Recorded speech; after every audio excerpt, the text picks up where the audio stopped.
What's this about the sister? And what's the illness? Strangely, Sang-woo sticks his tongue out and asks if the guy accepted the offer, but the man responds that he'll decide after he hears what the issue is.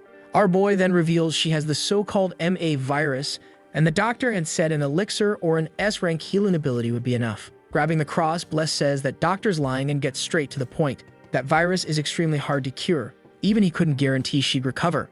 Our boy tries to cut in, but he tells him to just listen for now. That virus keeps multiplying as long as she has mana available. His ability wouldn't make any difference, because the virus would only die once it consumed all the mana she has. Obviously, Sang-woo knows that would mean she'd die too. And Bless says that's exactly why it's so hard to cure something like that. Trying to force a cure on a virus like that is just plain stupid. The only method was to cut off her mana, and then, before her body completely shut down, try healing her with his power. But based on his experience, the chance is 50-50, and he wants to know if our boy is willing to take that risk. Back in the present, our boy says that obviously, with those odds, he said no. After all, the elixir still exists, and if he can get one someday, it's way better than a coin flip. Raven says he understands and that he'll do his best too, see if he can find something to help our boy. Junyoung, who I don't even know what he's doing there, and Haeyeon ask what our boy's going to do. He replies that he has a few things to sort out. And man, he mentions he doesn't know why, but none of his abilities are working. Scenes shift to the crazy woman in the chair, and the guy in front of her says that the creation of a new S-rank hunter, the distribution of the 7 sins, and the rest of the plan, everything was going perfectly. She says that's great news. But the weird shoe-tying guy says of course it is.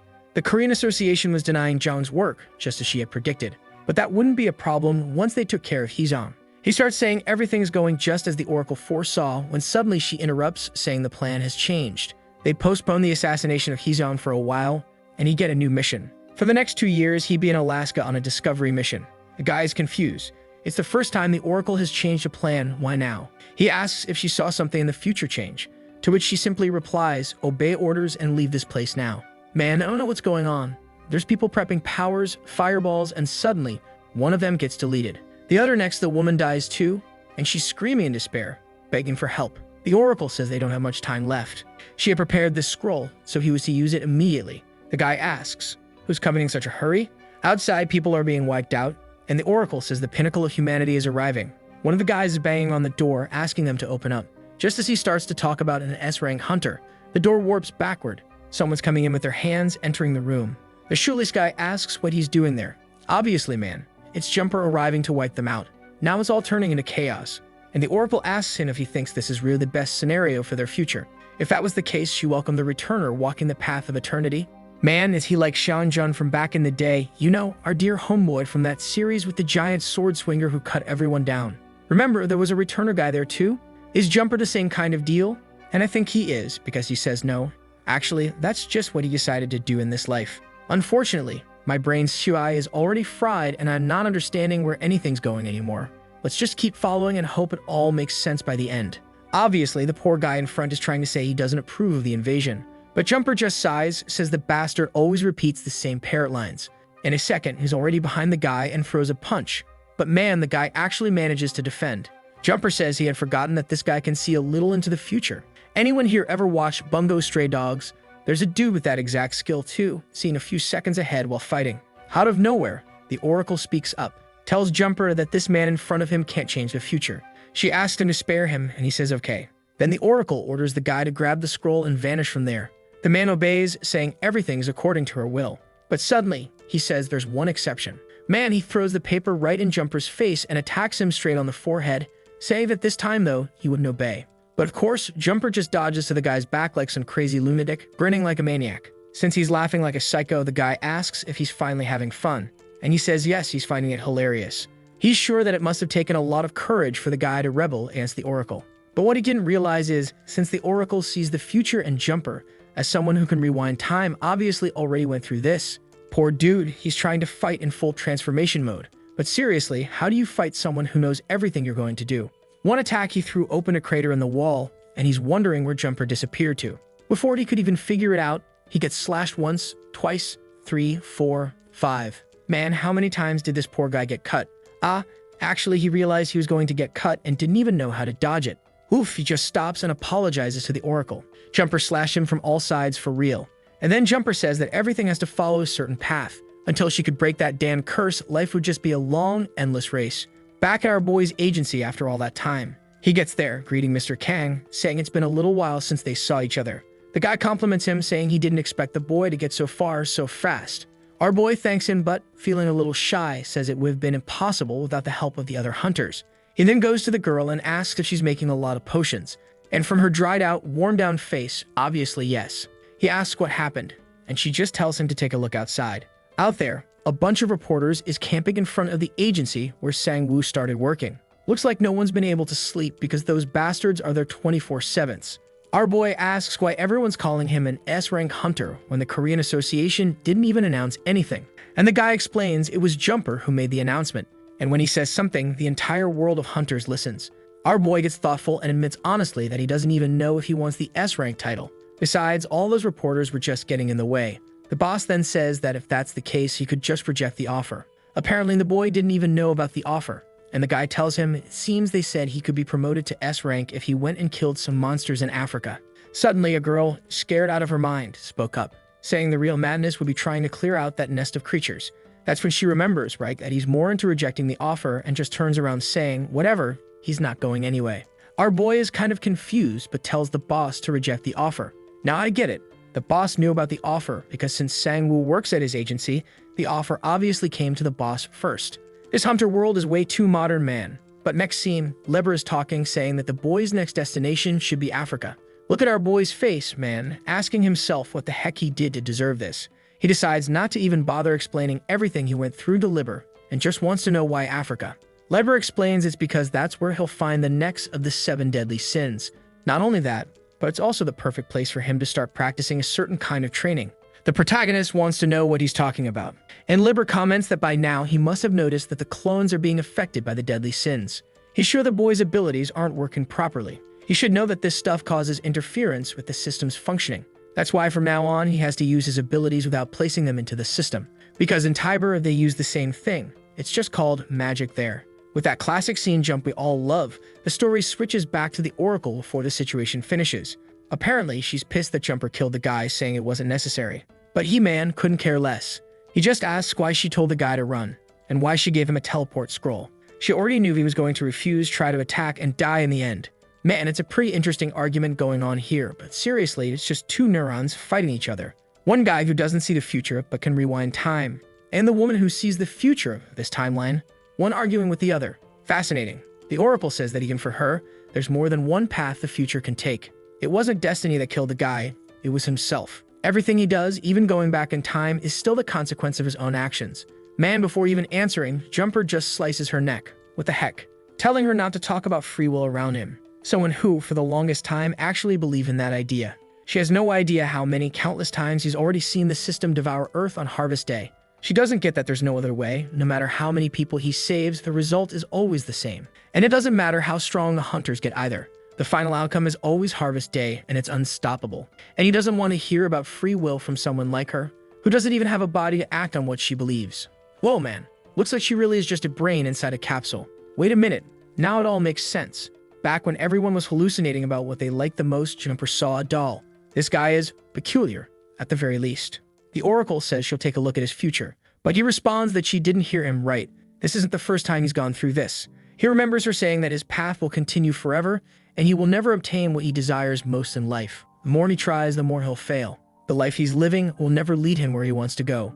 He should just give up, because there's no way out. Man, seriously, what a motivational speech right there. Jumper places his hands on the tube, saying he already knows exactly what she's about to say. Oh right, what mouth? Technically, there's no mouth. She says that even so, he came all the way there to hear the prophecy once again. She knows, just like he does, that if she tries to look into his future now, she'll die. All she can see is a tiny compressed glimpse of causality from everything that happens. She finds it sad and asks how long he's been suffering like this. Man, to end everything, he blows up the whole capsule. But strangely, he sees a green-haired girl telling him not to give up. Eventually, salvation would come for him. I think it was just an illusion, right? Because clearly, there's nothing actually there. The scene then shifts to a desert, where Sang-woo is wondering why the damn girl came with him. She responds that she's there to understand the items he might obtain right in case he gets something she doesn't recognize. Besides that, she can make various potions. However, he gets right in her face and warns that he's not on vacation there. She's putting her life at risk. Even so, she insists she'll stay. And if at any point she feels like she's getting in the way, she'll leave. Our boy doesn't really know what to do. She gives up and then turns around saying it's fine, but it'd be good if she followed exactly what he ordered. Before she could close her happy smile, something appears behind her. A classic desert worm, right man? There's always one of those in a place like this. He already pushes her, telling her to take cover, when suddenly the creature just falls apart. Our boy is standing there all potato-headed, and then Raven shows up. He says that apparently he was eaten by one of those worms and ended up there. Kinda confusing, right? But okay. Our boy wants to know what he's doing there. Raven's all smiles, saying it's quite a surprise. But our boy wants to know where the hell is the elixir he said he was going to hunt down. The master tells him to calm down and explains that the area is being searched worldwide. But an elixir isn't something easy to find, no way. And besides that, he's in that place because killing those creatures in that region and stopping them from invading the city is his job. Sang-woo says that if she came from the core of all this, that's exactly where he's going now. Raven goes silent for a second and then says the boy is strong, but even he needs to be careful because that place is really dangerous. It's a place that operates 100% by the law of the jungle man. The strongest monsters eat the weakest and no one forgives anyone. He remembers when he first arrived, it was a good place to train. To get an idea, Sang-woo wants to know how strong that big worm is compared to the creatures over there. Raven says obviously the worm isn't in the core because it got kicked out for being weak, which makes it clear that it doesn't stand a chance even among the weakest.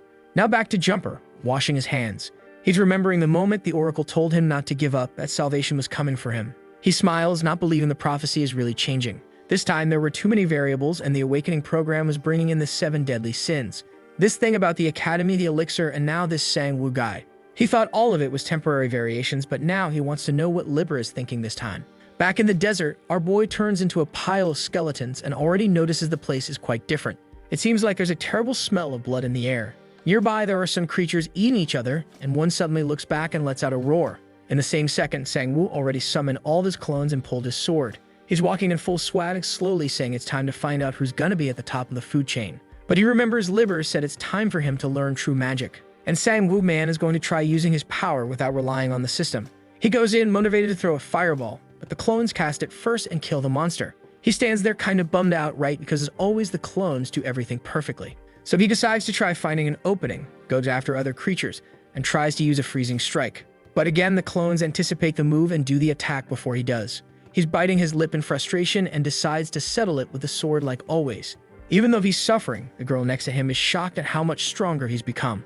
While our boy's wondering if there's really something wrong with his skills. Suddenly, he calls the clones and drops to his knees, begging them to teach him how they're using skills without the system.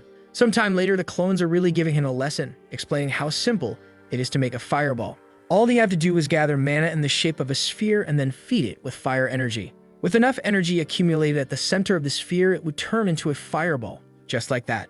Obviously, though, the moment our boy tries to do it, it falls apart in his hand. Our boy apologizes, and then one of the clones wants to know, from 1 to 10, how harsh he wants the criticism to be. Our boy says that from 0 to 10, an 8 is enough so he won't be shaken. But the clone already slaps him in the face, which leaves our poor guy devastated. The clone says he's putting mana nowhere near enough. What's this, man? The game has flipped. The boy is learning from his own clones now, people. A while later, he asks Allegra for help, who used to be an archmage, right, wanting to know how to use magic. The old man says he thought he was going to learn from the clones, but apparently it didn't work out. Our boy, face all beat up, is asking for a teacher, just a little less cruel. Liber explains that he won't be able to do things exactly like the clones. Their mana manipulation is something completely different. But he has to understand that right now his abilities are weak, but at least he can still activate them. The question is, what about when he completely loses control of the system? What if you and the clones disappear? Well, man, Sang-woo reveals that he tried to unsummon and resummon clone number 1, kind of to separate him from the 7th deadly sin. But when his hand reached out, the clone turned around and grabbed his hand, saying it was a shame, but that wasn't going to happen. Our boy got scared. These clones were more alive than he thought. Liber says he never imagined something like that happening and says, all right, he'll help him learn magic. Sang-woo says he's a determined guy and just needs instructions, until the man tells him to get fired up. Meanwhile, outside, the girl is watching him, wondering what the heck this lunatic is doing or not doing. Suddenly, he wakes up and throws his clothes into the air. She covers her eyes, saying he's completely lost it, but he says this is the teacher's lesson. Liber said he had to get closer to nature and become one with it. That was the first step to mana control. Our boy says he knows how to control mana, at least without the help of the system. So in that case, he could put his clothes back on. The poor girl is all confused, thinks it's crazy how much Sang-woo trusts other people like that. Meanwhile, at the association, Byong is smashing the table. He's angry because Sang-woo said he had no interest in becoming an S-rank hunter, but now he accepted the mission to Africa. Hae-seong, however, says it's fine. This was perfect. With the document in hand, he throws it in front of the old man and says that's exactly the place he most wanted the boy to go. The moment the old guy takes a look, he's shocked, and he comments that the names written there were all assassin groups. Hae-seong says that's exactly what he's going to do. It's better than believing the boy is going to die naturally to monsters.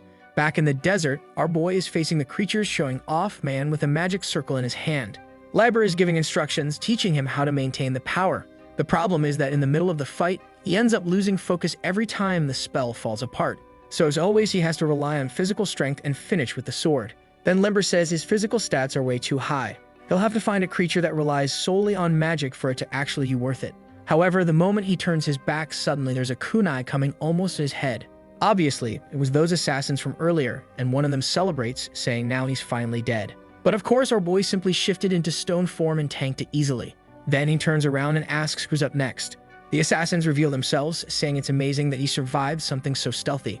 And these guys are bold. They went straight up in front of Sang-woo, who asks what kind of stab was that aimed at his head. While that mess is going on, the girl and the clones are over there making instant noodles. What she finds strange is that Sang-woo hasn't come back. Number 1 seems to notice something and says the boy looks a little busy.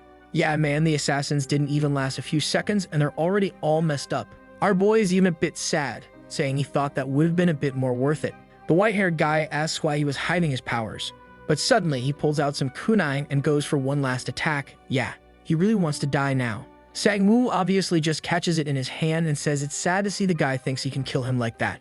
Our boy tried to activate a magic circle, but as always, it failed. Still, the fool is shaking all over. He knows that if the boy had managed to activate the ability, he would have died right there. But he's thinking that our boy forgave him, when obviously it's just that his magic failed because he's useless. The guy starts laughing, asking if he really believes he's that strong. So superior that he doesn't even want to use his abilities. Sang-woo laughs through gritted teeth, saying he's realized the truth. Turns and says that yeah, that's it. He's so strong he doesn't even feel like using abilities. As if he were someone who can't use his own skills. That wouldn't make any sense at all. A while later, there he is again back on the monster hunt. Apparently, he just left the guys behind. Liber, however, says he's getting lazy. He's just killing the creatures and not even trying to practice. But Sang-woo man is upset, saying nothing is working. At least the monsters really were getting stronger bit by bit. Then the old man says that this ability of his to absorb mana from creatures really was extremely powerful. He was constantly getting stronger and stronger just by going straight ahead and killing those monsters. Our boy says it really is good. The only problem is that he has to keep facing stronger and stronger things or else he doesn't gain experience. Well, at that moment, our boy says that now the fun is here. He looks over at the guys who came to attack, saying that apparently today's new training session has arrived. Man, we're already on the next day. The guy who got beat up yesterday says they're back, but this time they got unshakable tactics. They're already charging in and there's Sang-woo once again trying to form that tired magic circle in his hand, man. He compliments the guys on their speed, and the mummy guy blows some poison breath in his face. Strangely, Sang-woo says that it's refreshing. The guy tries to use another skill, an earthquake, to drain his mana. Then the white-haired guy says the perfect chance has come. He unleashes an explosion that sends a cloud of smoke in front of our boy, saying it's impossible for anyone to survive that. But obviously in the same second, Sang-woo just passes right through and punches him in the face. Then the mummy guy tries to activate a magic circle, but it falls apart right in his face. Then he tells the guy he still won't get to see the amazing ability he's secretly keeping. The guy obviously gets even more pissed, telling him to just use the power already. But then blood splatters and we're already on the next day. At the top of some pillars, the clones are just watching the surroundings. Sang-woo and the girls show up. He asks why she's not sleeping. She gets startled and says it's good she didn't stay up all night just waiting for him. She just ignores what he said and says she prepared some food for the boy. Our boy says he doesn't need all that, but she says that since she's there taking up his time, it's the least she can do. While they enjoy the meal, the white-haired mummy guy is waking up in chains. In front of them, another assassination group, Scorpion 13, arrived to kill our boy. Obviously, each one of them has their own name, right guys? But come on, there's no way we need to know the name of every single one of these 7 assassin groups. On the left is the sharp-toothed guy, and on the right is the one with the black mask. Got it. Obviously, the mummy already knows they must be there because of Sang-woo too. Toothy guy pulls out a cigarette and says he doesn't like this whole competition thing, but everyone's trying to kill the same person.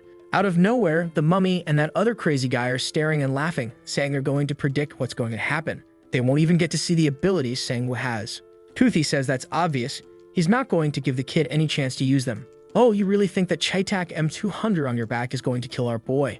Yeah, obviously not, man. There he is already on the ground, wiped out, saying he really didn't manage to see the damn ability. Meanwhile, poor Sang-woo's over there with his ability failing as always. He says he has no talent, but Liber tells him to stay calm. He really is improving. The fact that he was forming a magic circle after a fight was a great sign. And Liber tells him to keep sparing those assassins. They were proving to be way better training than the monsters. What he's curious about, though, is what crime Sang-woo committed or what group he offended to be hunted by so many people. Sang-woo says that's something even he doesn't know, and he's not in the mood to torture those guys to find out, so whatever. The next day, there he is celebrating a beautiful morning when suddenly, an explosion. Some girl there with her outfit not even unlocked on the character yet says that not a trace of the boy was left. But on their backs, there was our boy causing another explosion. The following day, he got trapped by some vines. The plant dude and the black mask attacked, but one of them took a punch to the face and it was over. Man, more and more assassins started showing up, each with deadlier attacks than the last. The advantage for Sang-woo is that his skills in fighting humans kept improving nonstop. And of course, at the same time, his magical abilities were slowly evolving. The problem is that even then, it was still hard to activate any magic. Meanwhile, somewhere else, someone is laughing like a maniac. Looking at a photo of someone dead, he says he can't tell anyone about it. A girl is waking up in bed and hears this crazy guy yelling outside. She gets up, walking through the houses, asking if her mom is okay. Man, seriously, just like that. What was that? Scared the hell out of me. Whoa, now I get it. Luca woke up crying. So her dad died in the monster accident and her mom, yeah, ended herself. Man, that hit hard. Got me in the feels. And before she can even cry and vent, our boy was already at her side saying they need to have a talk. It was time for her to say exactly who she was. Because the assassin's man, Braids, is showing up at the plant guy and the mask guy. Everyone wants to know, right, if anyone saw the boy use any abilities. Braids doesn't say anything. And yeah, he knows for sure he just got beaten too. Plant guy says it's really a mess. None of them there had enough skill to make Sang-woo use anything besides physical attacks. The girl with the locked outfit says she didn't even see a single clone. No wonder he was a candidate for rank S. In front of one of the campfires, one of them tells everyone to listen up. What if they teamed up and attacked Sang-woo all at once? He figures the offer they all received for this mission can't be that different from his. Even if they split everything among everyone, it would still be good money. Toothy says the reward is solid, and the mask guy says that without everyone's help, he doesn't trust he could manage it. The green-haired girl, though, says she'll first have to contact Central. But then someone nearby says this place is full of filthy people. The guy with the beanie asks who said that. And man, it's a guy saying they're the scum of society. It's a disgrace that they're trying to gang up like that to kill Sang-woo. Everyone should already realize that they're only alive not because the kid is weak. He had already completed countless missions and killed countless people. However, this guy had forgiven all the assassins who tried to kill him, not just one, but all of them. And that's why he wouldn't make an alliance with a bunch of filthy people like them. Strangely, now the guys are starting to like Sang-woo. Black Beanie and Shark Tooth say that really, yeah, Sang-woo has been forgiving everyone. Then the guy turns and says his goal is to, on his own, make Sang-woo use one of his abilities just once.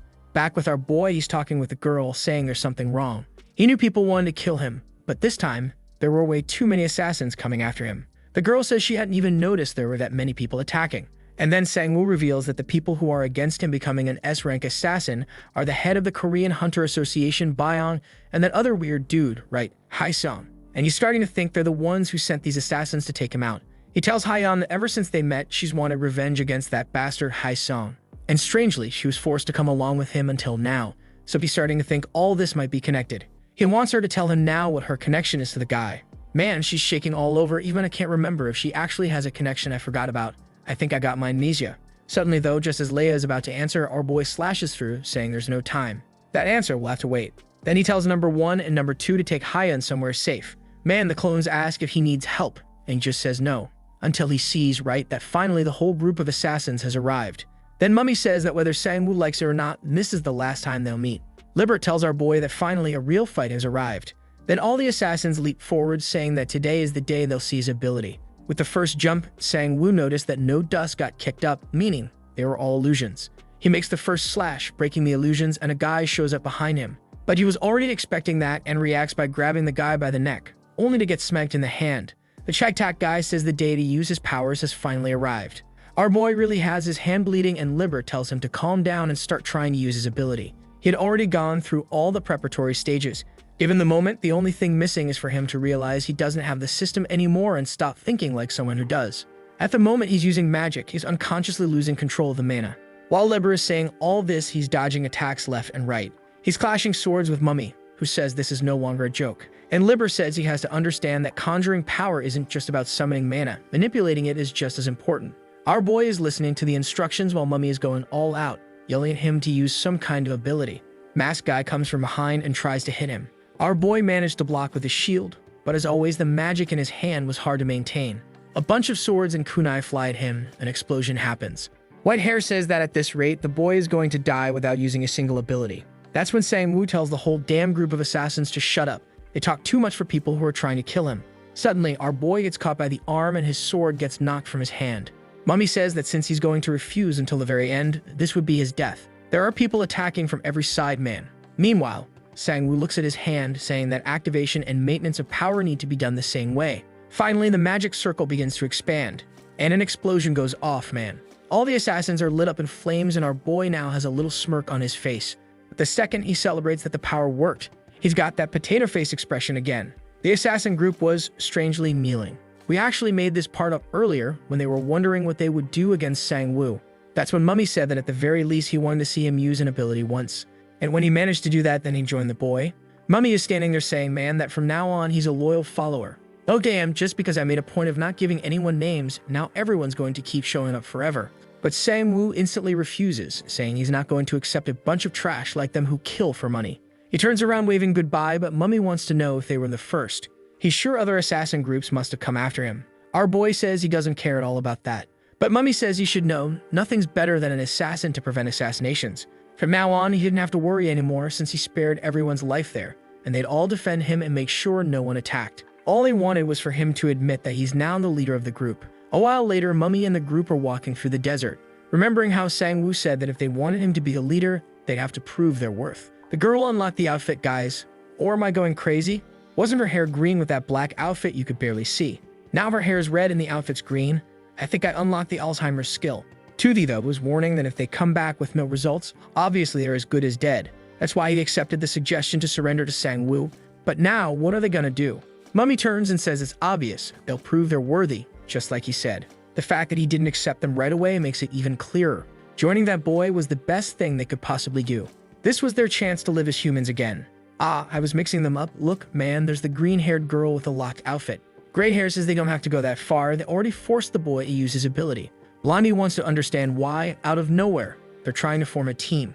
As far as they remember, assassins hated each other, and everyone thought they were more noble than the next. Mummy says that's exactly why they were assassins. Man, everyone, there's an idiot. Back with our millionaire boy, he's explained the whole story to Hyeon. She says she understands what happened, but it's strange to say the least. He replies that at least it's clear now. The head of the association and that guy were the ones who hired those people. He already knew about Hai Seong. After all, they're basically sworn enemies. Then Hyeon says he was sent to this place because it was exactly there that it all began. The great disaster of the Korean Hunter Association. Back in the past, with her mom telling her dad to be careful. Her dad, who was an A-rank hunter, told them not to worry, man, and put the little cap on Hyeon. But even though he looked all sweet like that, we already know what happened. Her parents were awakened, who had been chosen at the start of the great disaster. Back then, awakening wasn't as common as it is now. Creatures showed up everywhere, so people were mobilized into task forces. Her dad was part of one of those and one of the most renowned in Korea. You could say they were one of the most successful teams. But obviously, in those days, casualties were common. And that's why several bunkers were created to reduce monster entry and start containing the incidents. Until the great accident happened. Walking around the area, people commented that Monster Cores really was the perfect name. Her dad said the smell of blood there was awful. Look, man, who's that with him? Bio on the left? Is that guy from the association, you know, the dude who's short and bald now? I think it's him, not sure. There's another girl with a locked outfit, and once again I don't want to give names. Because they introduce like 15 characters at once and expect me to list everyone. Like, come on, slow down, my brain doesn't work like that, man. And right when they were talking about the place, some creatures appeared behind them. Man, the monsters showed up already conjuring stuff in their mouths. The girl with the locked outfit this time grabbed her whip and landed it clean on the monster. But as soon as the first one went down, an even bigger one appeared behind them. The group seemed kind of hesitant after all. It was an A-rank creature. They tried to use a chain ability just as Byong went in to punch it.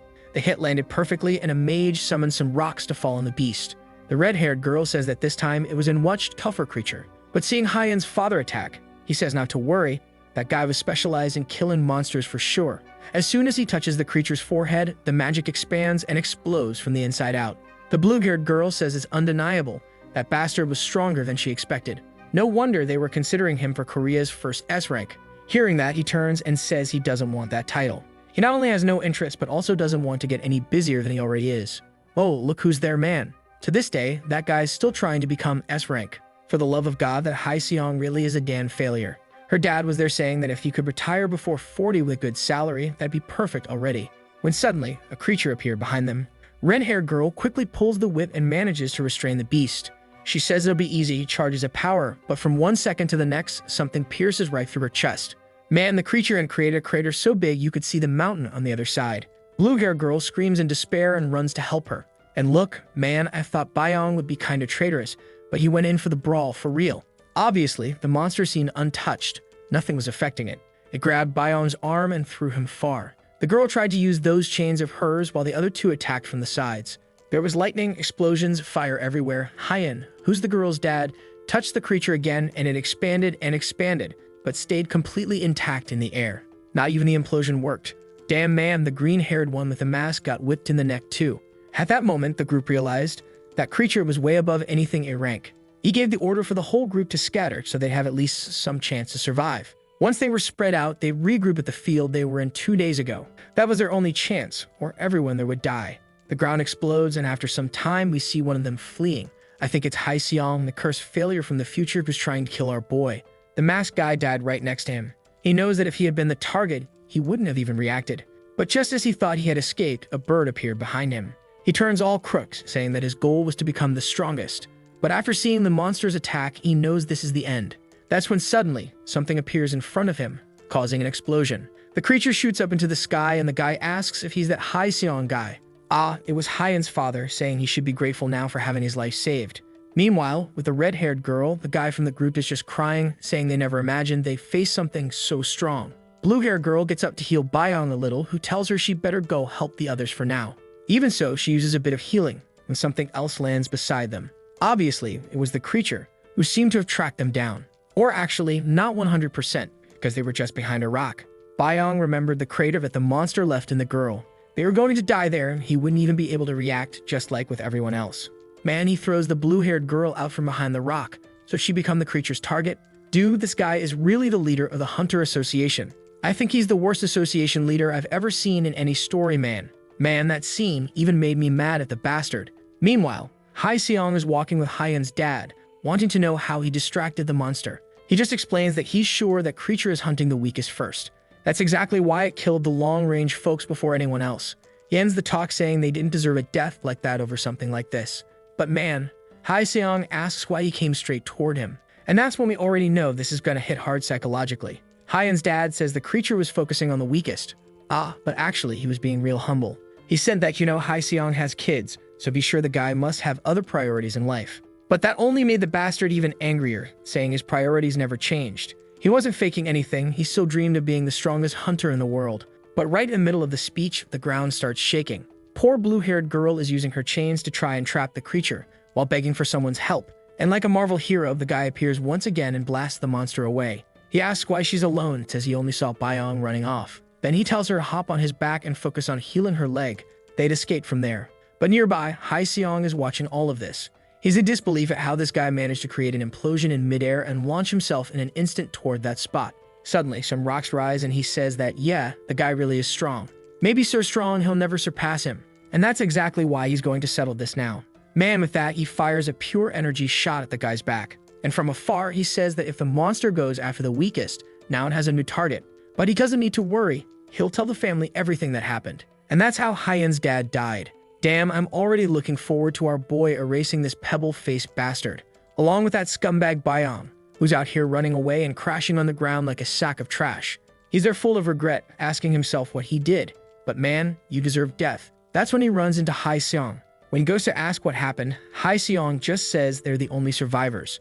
And he tells Byong that everyone else died trying to save the two of them. Right then, Byong understands what the guy meant. And Hae Seong says that's the only story people will believe. The heroes died trying to save the weak ones, meaning them. They were now tied to that same story forever. Man, and apparently, Hyeon knows the whole truth because she tells our boy, who's asking if that's true. She wants to know how she found that out, and Hyeon says it was actually her mom who figured it out. Her mom was at home crying desperately. She had a kind of extrasensory perception ability, and it was with her father's death that everything started to fall apart. In the interview, Baiyong and Hai Seong said that the group of people back then were heroes. The S-rank creature they had encountered was unfortunately too powerful. On TV, it was announced that 5 of the top 7 heroes had been defeated by a single monster. The news was broadcast, but Hyeon's mother just said it was all lies. She grabs Hyeon and asks if she believes in nonsense like that. One day, she would have to take revenge for her, and she had to promise not to let them go unpunished. Poor Hyeon, just a kid, only replied, "Okay," not even knowing what to say. But her mom said that her life's mission was to avenge her father. Then her mom started going around trying to tell the truth to everyone. But people like Baiyong and Hai Seong, they saw them as heroes. 3 years went by and her mom's mental state couldn't take it anymore. And exactly 3 years after her dad's death, she took her own life too. Man, that's how Hyeon started living alone on the streets. And since then, she's been wanting revenge, not just for her father, but for her mother too. From that point, he already knows the rest of the story. Damn man, this girl really has one tactical backstory. Compared to our chubby clone guy man, his tragic backstory is that he used bots in a game to make money and had a crappy job. Yeah, it's a little unbalanced. He stands up and says he knows she's not lying. Suddenly, Raven shows up, saying it looks like they're lost in thought. Our boy sees him and says it's time to start calling them master. Raven drops down and says he already cleared out all the creatures in the region. He just didn't expect our boy would turn this place full of assassins into a magic training camp. He was a boy who forgave more than Raven could have imagined. Our boy wants to know how much he saw. Raven says he didn't miss a second. He's always watching. Plus, he noticed that Sang-woo is trying to use magic, which seems fun. Yeah, and when Sang-woo remembers, Raven is also from Tiber City, which means he knows magic. Until the teacher reveals that this little magic circle man is all he knows. Our boy says now it makes sense why he's always walking around with a sword. Sang-woo starts explaining that he needs to learn how to use magic so he doesn't depend on the system. And with that, they decide to go deeper and deeper into the desert. Meanwhile, Baiyong is getting the news that all the assassinations failed. Trying to keep calm, he says it's fine. That accident was 18 years ago, and there shouldn't be any evidence left. But right as he's trying to lie to himself, the corpse of the girl he threw to be eaten by the monster appears beside him, saying no one forgot. He collapses on the ground like the piece of trash he is, all twisted up, wondering how many things ended up like this. Why was he just following orders? Why was he trying to kill such a young boy like that? All of this happened because of that stupid mistake he made that day. Man, the author is trying to get us to forgive this guy. Like it was just one mistake in life. But I don't know, man, I wouldn't forgive him. I think our boy should slice him up just like he did that monster earlier. Raven, though, is watching with a weird look, wanting to know what that was. Our boy says it's the technique he learned from the clones. The teacher changes his expression, saying he's ruining the technique with such a bad move. But hey, it's good to see he's trying. Poor Sang-woo, right man? He's not like his clones who can control everything perfectly. He tries another attack that hits the creature right in the neck, but nothing happens. Then Raven tells him to remember this is the perfect place to train. This is the land of evolution and adaptation. If you don't evolve, you don't move forward. He then tells him to start trying some fireballs and proper techniques to kill these monsters. Man, just as one of the creatures comes to attack our boy, he creates an explosion right in the monster's armpit and throws it to the ground. Raven says that since the beginning he's been depending on the sword, but he needs to know that the closer they get to the center, the less things will work. The monster's physical resistance will just keep going up, and on top of that, they'll start gaining fire resistance. So you either use even stronger magic or even stronger physical skills. Yeah, Raven's using his own slashes and cutting up the monsters like they're butter. And all proud, he tells the boy that now he can see where he needs to get. Because Raven replies that his real goal is just to rest peacefully and live comfortably. Back at the JM agency, someone's knocking at the door. When Kang answers, man, it's them, the group of assassins who showed up to register. Confused, Kang asks how he can help this little gang. Mummy immediately says they're there to get qualified. His group was tired of walking the bloody path. He's about to say they're looking for a more human life when Kang interrupts and asks if they're there for an interview. Mummy says yes, so he tells everyone to come in already. Back in the desert, man, Hyeon finally started making some potions. And as always, this story, right, went back to her, just to go back into her thoughts. Of a moment when a reporter asked Hai Seong what he thought of the woman saying he had betrayed his friends. Hai Seong replies that that woman's husband saved his life, so he won't speak negatively about her. However, even if she had heightened sensory perception, not everything she saw was the truth. Woo Hyeon is wondering if maybe her mom really didn't lie. This thing about Hai Seong having killed her dad, it has to be true. Looks like the mom said something peculiar, but we're not going to find out what, apparently. Meanwhile, our boy is tossing out his fireballs. The problem is that some of the creatures are already so resistant that he's not even doing damage. He says he'll try something different and rushes at another. But this time, man, look at the little glowing heart. He's gonna try Raven's technique. Ah, slick. He managed to land a clean slash and slice the monster in half. Our boy's all excited, but Raven, with that weird face, says Scone did it better on the first try. Our boy asks for some praise. Come on, he's a hardworking kid, not an evil clone. Raven says he only praises those who call him master. The moment our boy says master, Raven's already like, did the student call for me? But in the middle of all that chit-chat, another creature rises beside them. Our boy wants to know what he's gonna do against a monster where fire, swords, and even ice don't seem to work. To which Raven now says a pupil who acknowledges his master doesn't need to worry. The path of the storm sword is endless. Raven's all smiles. His dream was to finally say these simple lines to a real student, not those damn clones. Meanwhile, back at the agency, the recruitment was about to begin. Kang wants to know what the two foreigners are trying to do in a Korean company. Mummy immediately says they're there because they owe their lives to Sang-woo. Kang is surprised and starts thinking that apparently Sang-woo is recruiting some foreigners. Whitehair is about to say that it's true, even though he tried to kill the kid, but Mummy cuts him off. He apologizes, saying the guy next to him is still a bit dizzy from the flight, but he'll be back to normal soon. When Kang asks what their specialties are, the red-haired girl says assassination, but Mummy cuts her off too, explaining that they could never be good at assassination. Actually, she's also a bit crazy from the flight, but he guarantees everyone's had a good night's sleep. Kang, already sensing something's off, says it's better to stop the test right there. It's something he was forced to implement by Sang-woo himself. To evaluate each person's compatibility, they'd have to fight one of his clones. Eesh, man, they're screwed. The clone's already better than the main character. Meanwhile, back in the desert, our boy wants to know what's the next step in the sword technique. Raven says he's already learned it, as they talked about when he was working on the form of the first strike. He tells him to remember that fight against the Titan and the skeleton, where he used his attack and all the clones' attacks on the same spot to blow up the creature. He had to do exactly that, but as one single person. In other words, 5 times faster. Then a sequence of attacks called 100 Slashes cuts through the creature, leaving a crater. I've already realized the author of this story loves leaving holes in monsters, and in people too, sometimes. And of course, Raven says that now it's the student's turn. But Sang-woo man already admits that he can't pull it off alone and summons the clones anyway. Since they're all students of the professor, there's no problem with them attacking together. However, among the swarm of clones, some strange guy shows up, man, saying that the situation is worse than the director imagined. Sometime later, countless defeated golems lying on the ground.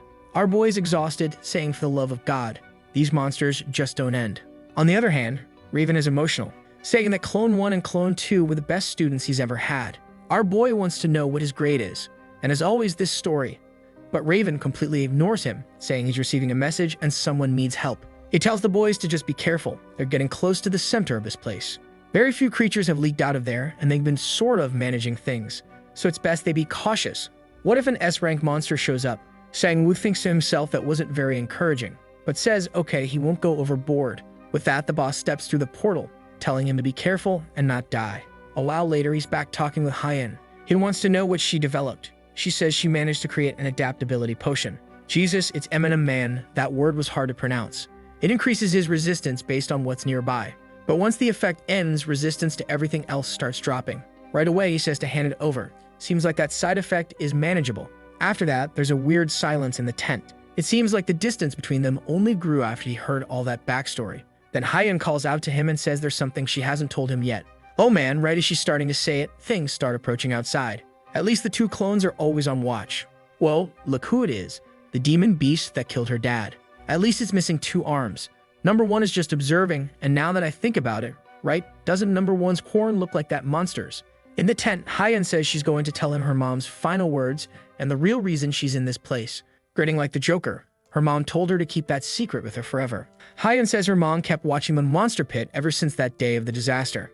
While she's talking, ma'am, the clones are attacking the S-rank monster. Problem is, both of their attacks that should have launched the thing away didn't do anything, and it's already rising with an energy ball in hand. Number 1 looks over and thinks how dumb this is since he's not going to be able to block that. Oh man, and one of the clones tried to block the monster's strike with his arm. At that moment, Hyen says she finally understood why her mother always made that same motion. Going mad, the mom tells her to listen very carefully. Her dad was actually still alive. Ah, now it makes sense. That's why the monster was missing an arm, man. Actually, now it has an arm, right? It arrived armless, but now it has one again. Back in the cabin again, man, as always. This story keeps flipping back and forth so much it's hard to explain what's going or coming. Our boy was about to ask what happened to her dad when the whole place started shaking. Sang-woo sensed in that moment that number 2 had been vaporized in an instant. He immediately stands up, telling her not to leave the tent because something was happening. Outside, he asks what happened to number 1. who just turns and asks what took him so long, telling the boy to look at what they were facing. The creature in front of them was the next piece on the list. Oh, turns out it's not number 1 anymore, right? It's the devil inside him who took control of the body to face the monster. The Sin says he's just borrowing the body real quick. Besides, he's sure number 1 wouldn't have a chance against that creature alone. Another explosion in the desert, man. Every 5 minutes, I swear. The two jump into the air. Number 1 says if he takes a hit like that directly, he'll blow up in an instant. Sang-woo seems to notice something. Suddenly, he tells everyone to wait. He has to check something. Man, did he send everyone back through the portal? He goes alone toward the monster and unleashes the 100 cuts to its chest. But the beast is still standing, now with the golden head. Number 1 says that since he wasn't enough, now it's his turn. He fires that precise laser attack.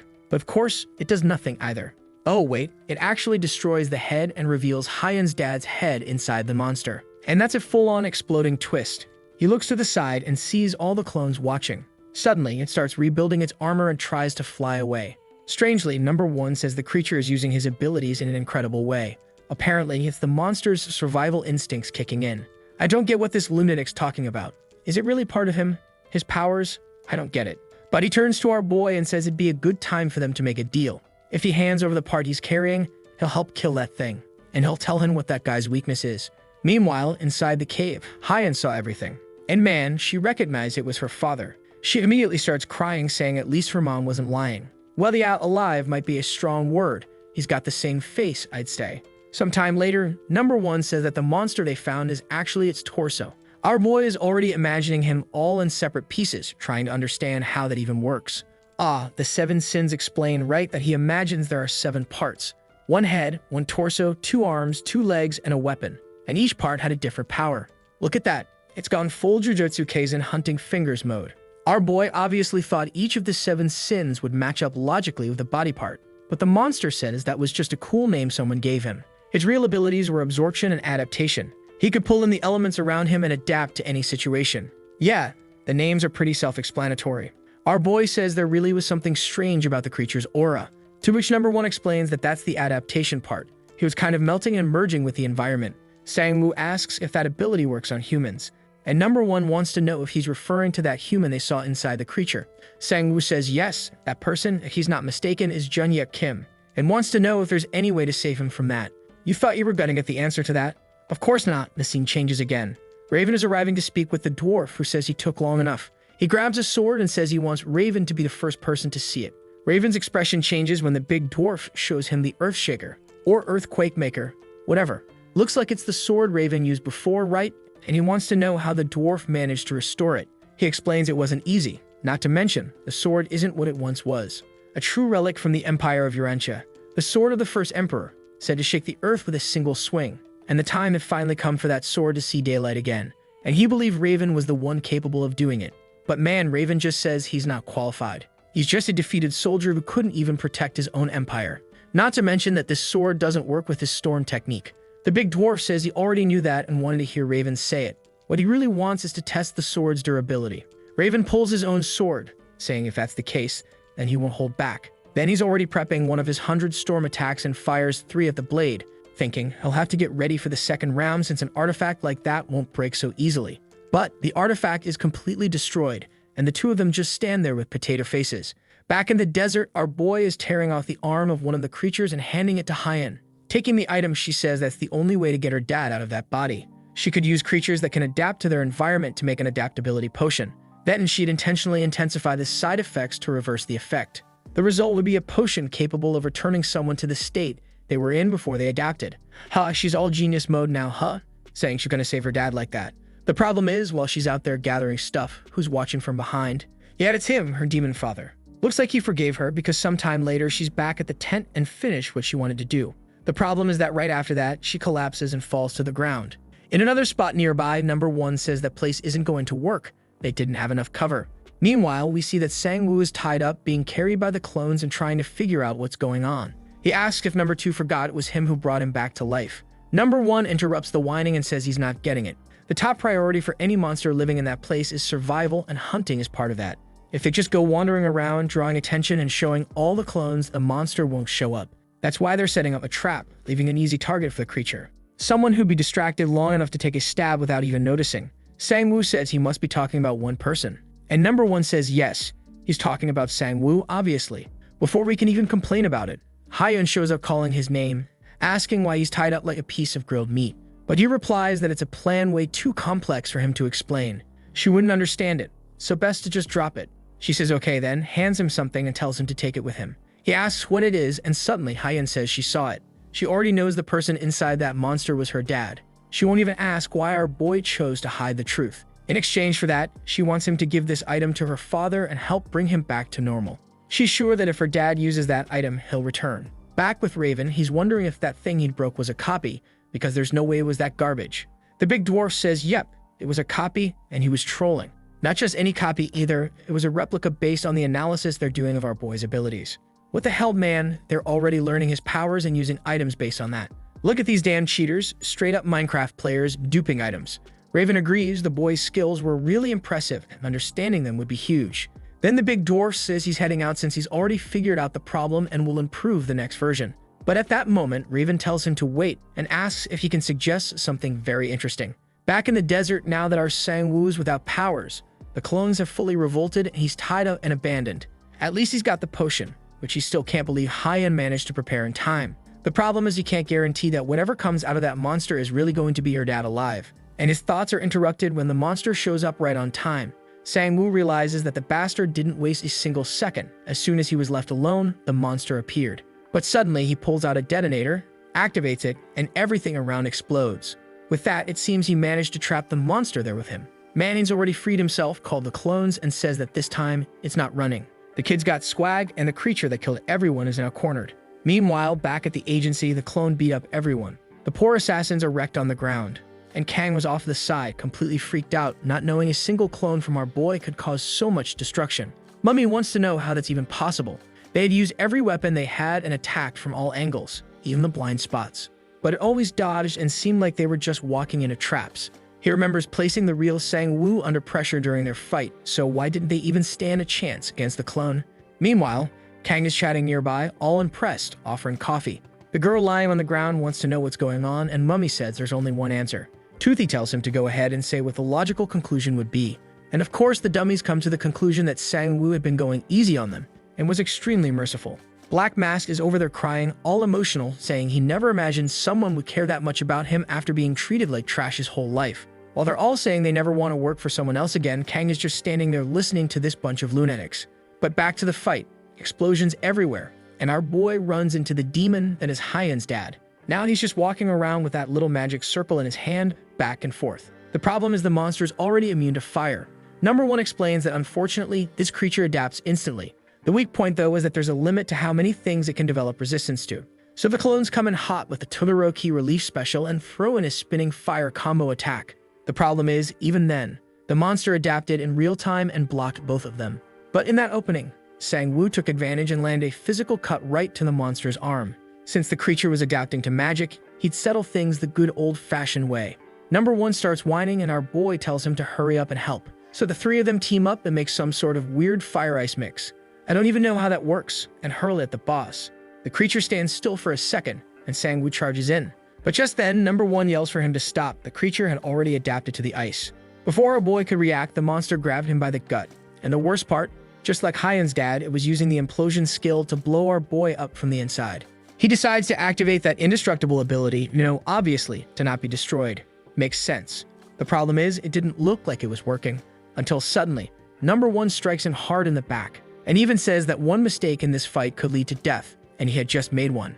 Man of our boy lit up like a firework and blew the whole place apart. At least when the smoke cleared, he was intact. For a second, I thought he didn't even get scratched. But turns out, he did die, man.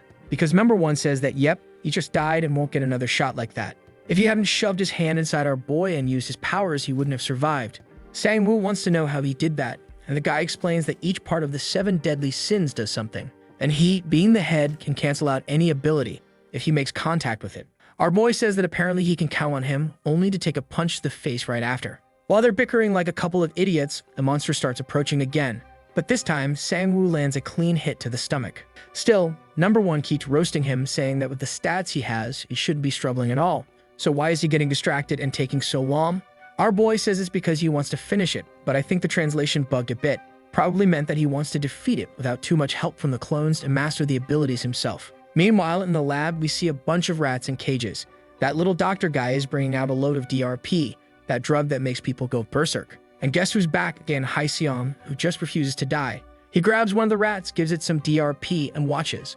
Suddenly, the rat turns red and explodes in his hand. Hai-seong says there's clearly something wrong with it. The old man pulls 2 vials from his pocket, saying those are the only 2 completed ones they've got. But he needs to be careful. Suddenly, Man, the rat, even dead, gets up and starts biting his arm. And the doctor explains that even incomplete creatures are showing boosted stats and near-death immunity. Obviously, these monsters get extremely dangerous, so it's not something to mess around with. But Hai-seong says it's perfect. That's exactly how he wants the item to be. Back in the desert, there's Hyeon, doing absolutely nothing, right? After making the potion, there's not much else she can do. She knows the fight is raging and knows it's going to be really hard for our protagonist to get the potion to her dad. Not to mention the potion might break or the creature might just reject it altogether. She decides to check her backpack to see if she has enough ingredients to make another dose. As she leaves the tent, one of the clones asks where she's going and she says she's heading to Sang-woo to deliver the potion. Strangely, the clone says she shouled it, but still tells her to be careful. Where Sang-woo's right now isn't exactly a safe place. Underground, the brawl is still going on. The monster keeps activating its power and number 1 says that damn thing just won't stop adapting. Another attack now with lightning. At the same time, one of the clones is heating up Sang-woo's blade with Fire Man. He lands a clean slash and finally reveals the face of her father. Our boy has a quick flashback of her asking him not to kill the guy, but even so, he already threw the slash.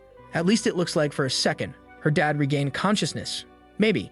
I don't know if it's really him, but Sang-woo says there's no escape. But then number 1 says if he's thinking about saving that guy, he's completely wrong. Suddenly, he's already behind him, saying he temporarily blocked the transformation. That way it couldn't adapt and therefore couldn't build resistance. Man, the clones are already chucking chunks of ice full turn of the monster. Sang-woo also goes in for an attack, but in the middle of the strike, he remembers Hyeon's request. But man, he just apologized and went to strike the blade right into its head. Only at that exact moment, someone yells for him to stop. It's Hyeon falling down like an idiot. She wants to know why he's pointing a sword at her dad when they'd agreed to try and save him. Right then, number 1 says now he gets why he was so hesitant. Hyeon, all flustered, says that if the potion broke, she brought another one, so he doesn't have to worry. But man, our boy just calls her name with a serious voice, saying the thing is not her father, it's just a monster. The creature simply took on the same appearance to replicate the same ability. It's not even like it's partially controlling her father, it's literally just an act by the creature. That's why even with a potion that resets everything, all it had returned to is a monster. She's standing there, devastated, saying that's not a monster, it is her father. She only knew him as a child, but she has vivid memories. The face is exactly the same, so she's sure. But Sang-woo says she should realize something was off by now. Suddenly, number 1 steps in and says he'll prove what they're saying. He raises his hand, says he's going to stop the blocking ability, and lands an attack.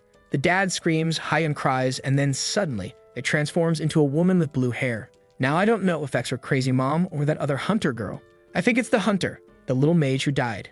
Hyeon is speechless, and number 1 asks why the silence. He wants to know if that was another family member too. Sang-woo comments that maybe it was someone else from the task force that died there. But number 1 just says, whatever. Either way, this creature was changing forms constantly. It was best to kill it now so they could get out of that place. At that moment, Hyeon is still there, poor thing, opening the potion, begging them to at least try. It wouldn't hurt, and maybe it really would bring her father back. But man, number 1 has no mercy, bro. He's the capital sin and gives her a knee right in the gut. Sang-woo asks what the hell he's doing. That was a bit too much, wasn't it? The girl's coughing up 3 liters of blood, and the capital sin says he hates people like her, not only weak, but also unable to accept reality. All she does is ask for favors she'll never repay. If at least once she had tried to fight, he wouldn't hate her so much. Hyeon can only watch as the entire potion gets spilled. But just as number 1 is about to say something else, someone punches him and sends him flying. Dang, and now the monster is protecting her. Now, obviously, she's sure that's her dad. The capital sin, however, says she's tired of trying to explain. If she wants it so bad, then let her go to hell with the illusion. Man, the creature was about to bite her, and now it was our boy who had to intercept with a punch. And in that moment, he says he noticed that every time the creature wants to use gravity powers, it takes on the form of her dad. Which means it had access to his memories and his body, which could mean that maybe everything her father once was is still in there somewhere. Number 1 says it doesn't matter. His brain's already been taken over by the creature. While the clones fight though, our boy says maybe he can try using that ability of his, the one that cuts off function, to try and sever the monster's connection to her father. Since he's the head of the capital sin, who can cancel abilities by touch, it might be possible. Number one isn't feeling it, but Sang-woo says, well, he's not feeling like killing this creature either. From the start, he's only been here because of this whole capital sin business. The one rushing to recover his own pieces was number one, so now he could handle it. Number one jumps in, saying don't blame him if it doesn't work. He latches onto the beast and starts activating his ability. Sang-woo obviously has no idea if this is going to work or not. And the only reason he's trying is because of what he saw in that moment when number one kneed Hyeon in the gut. The monster that had been fighting them suddenly reacted angrily when it saw that. And it was only because of that he decided to try at least once. Suddenly, the creature starts unraveling in a burst of electricity. Her father's body starts to appear in the middle of the dissolving monster. And sometime later, there he is on the ground, eyes opening, waking him up all startled. He gets up all crooked, wondering where his friends are and why the wedding turned out so weird. Then someone beside him asks if he knows who she is. Of course, it's Hyeon, wanting to know if he even recognizes her. Right away, he says her name and she gets all emotional, guys. Meanwhile, our boy and the clones are there by the portal, just watching the scene. And he tells number one, sometimes it doesn't hurt to try. Sometimes it works. The Sin replies that they just haven't realized yet that that thing is still a monster. Soon they'd see. It might have the face of her father, even his memories might even talk like him. But it was the thing that killed him. And now comes the philosopher, talking about the ship of Theseus. We've already seen this story in like 3 other stories, right? Koreans love this thing. It's that idea, like the little ship that keeps getting its parts replaced bit by bit. Then after 100 years, none of the original parts are left. And the question becomes, is it still Theseus' ship or is it a new one? Because technically, none of the original parts remain. Oh my god, such a philosopher. But Sang-woo just replies that for Hyeon, that question doesn't even make sense. It's not up to him to judge whether she has the right to see her dad as human or not. All he can see is a happy girl give to